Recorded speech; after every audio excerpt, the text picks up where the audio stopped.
Hello, xin chào tất cả các bạn. Thì trong thời gian vừa qua An không thể nào An làm cái clip, tại vì lúc đó là An đang bận công việc và cái da mặt của An đang điều trị. Đâm ra là An không có dám làm video, nên chỉ dùng tiếng để có thể truyền đạt những cái câu chuyện và những cái bí ẩn thú vị trên tất cả mọi miền thế giới hoặc là Việt Nam để cho các bạn theo dõi.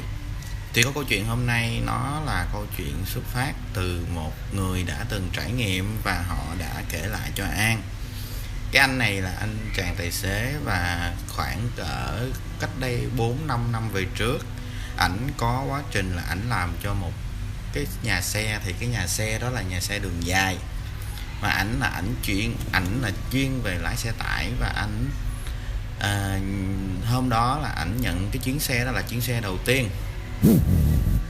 Ảnh chạy hàng hóa từ khu vực như là từ Bắc vào Nam, hay là từ một cái chuyến đường, nói chung là tuyến đường dài.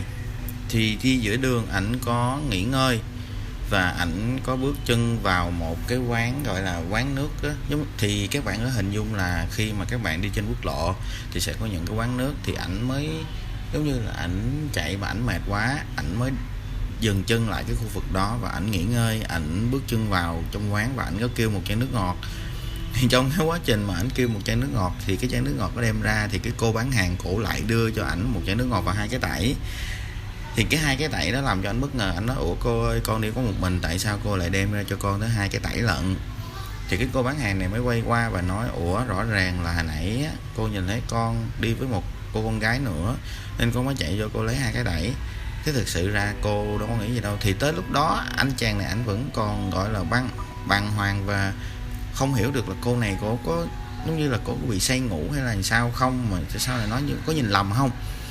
Thì anh cũng chẳng nghĩ ngợi gì hết, ảnh vẫn uống xong ly nước đó và ảnh lên xe và ảnh tiếp tục cuộc hành trình của mình. Thì cái cuộc hành trình của ảnh là khoảng cỡ đâu chạy được khoảng 100 đến 200 cây nữa, thì tự nhiên chiếc xe của anh nó bị chết máy và nó không có chạy được. Trong cái quá trình đó thì ảnh đã cố hết sức để ảnh làm những cái giống như là kinh nghiệm của ảnh để ảnh đề máy và ảnh chạy. Thì rõ ràng là cái chiếc xe nó có một cái thế lực hoặc là như thế nào đã làm cho chiếc xe của anh không thể chạy được trong đêm đó, bắt buộc anh phải điện về nhà xe. Thì nhà xe hỏi là anh có thể anh lên trên cabin và anh bật máy lạnh, anh đề máy anh ngủ để sáng ngày mai xe cứu hộ nó mới tới được. Cái khúc đó thì ảnh cũng chẳng có đinh ninh và ảnh cũng chẳng có nghĩ cái gì hết. Ảnh mới bước chân lên xe và ảnh đóng cửa ảnh ngủ. Thì trong cái quá trình ngủ, ảnh mơ màng màng và ảnh có mơ thấy là giống như là một cái bức hình, một cái hình ảnh là cái người có một người phụ nữ. Nói chung là phụ nữ thì cũng không đúng, là một người con gái khoảng cỡ độ tuổi là đang học cấp 3 hoặc là vừa vào đại học. Thì cái người đó có nói với ảnh là giống như là thuật lại hết tất cả luôn, là cái chiếc xe này ngày xưa đã từng gây ra tai nạn và cái người chết đó chính là cổ. Có nghĩa là cổ là sao? Có nghĩa là cổ là cô ấy. Rồi sau đó ảnh mới giật mình dậy và ảnh cũng có cảm giác như là hoang mang lo sợ, nhưng anh cứ chỉ nghĩ là giống như là mình mệt quá và mình thiếp đi. Mình cảm nhận được là có những cái giấc mơ nó không có được tốt. Thì sau khi mà giao hàng hóa xong và anh chạy về, anh trả lại xe cho nhà xe, thì khi cái quá trình mà anh trả lại cho nhà xe thì ảnh mới chợt nhận ra và nhớ lại cái câu chuyện đó, và ảnh kể lại với cái anh chủ á. Thì ảnh mới nói là: "Ủa anh ơi, ngày xưa cái chiếc xe này có đã từng gây tai nạn và đã đụng trúng một cô gái nào không?" Thì khi cái người chủ đó có nghe tới cái khúc đó là người chủ đã giật mình và hỏi tại sao là cái anh này mới vô mà lại nghĩ là như vậy. Thì cái người này mới thuật lại những cái nội dung mà đêm hôm qua cái người kia, cái người bị nạn đó mới kể lại cho ảnh. Thì cái người chủ cũng kể nói là ngày xưa cái chiếc xe này đã từng có gây tai nạn và cán cô này là tử vong tại chỗ. Cô này hình như là đang tuổi mới lớn và đang chuẩn bị vào đại học. Thì anh cũng nói là có thương lượng với bên gia đình và hai bên đã trao đổi, và giống như là sau đó là đã lo cái việc mai chay đền bù. Và cái chuyện này nó vào bên lãng, nhưng mà chợt nhận ra là cái xe này sau khi bị gây tai nạn đó là không cúng kiến và cũng không có suy nghĩ tới và bỏ xe này vào một góc. Nhưng sau đó là tới lúc anh này vào nhận xe thì có nghĩa là thiếu xe và đã đưa cho chiếc xe này cho ảnh chạy. Thì sau khi mà ảnh nghe xong, ảnh cũng 50-50, có nghĩa là có nên chạy chiếc xe này hay không, hay là mình nên cúng kiến. Thì khi hỏi là cái anh chủ thì anh chủ anh nói là cái chiếc xe này từ lúc mà bị tai nạn xong là về là bỏ luôn một bên, bỏ trong kho luôn, là không có chạy và cũng không có nghĩ tới.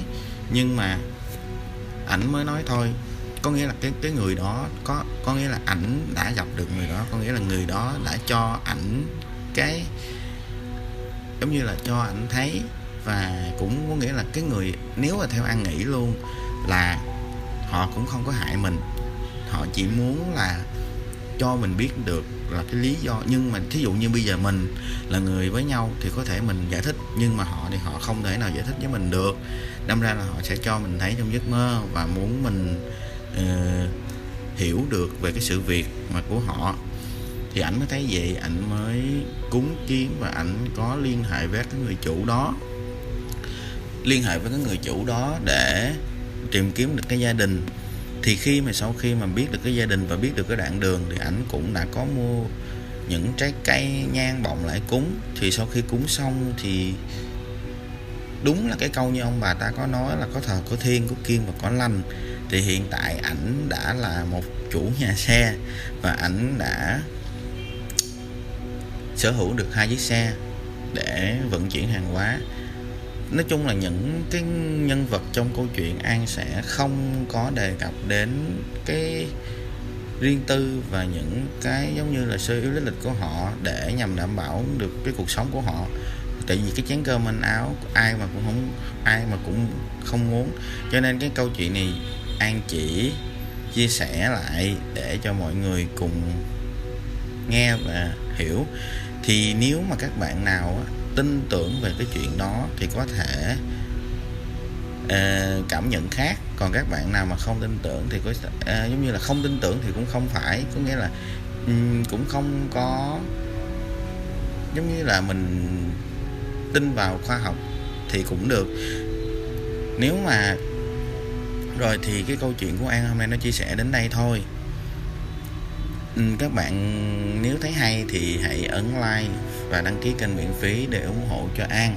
Thì cái trong quá trình vừa qua An có chia sẻ thì cái giọng đọc của An thì tại vì á cái gương mặt của An hôm đó bữa giờ nó bị giống như là nó hơi bị mụn, đâm ra đi điều trị thì hôm nay nó đã đỡ rồi, ổn định dần, nên đâm ra An mới dám đưa cái mặt của An ra, cái mặt bánh bao hôm nay nè, đưa ra cho các bạn xem. Rồi, xin chào các bạn và hẹn gặp lại các bạn vào một video gần nhất. Xin chào. Xin chào các bạn, cảm ơn các bạn đã chọn video này để xem. Nếu thấy hay nhớ ấn like và đăng ký kênh để ủng hộ An nhé. Xin chào và hẹn gặp lại các bạn vào một video gần nhất.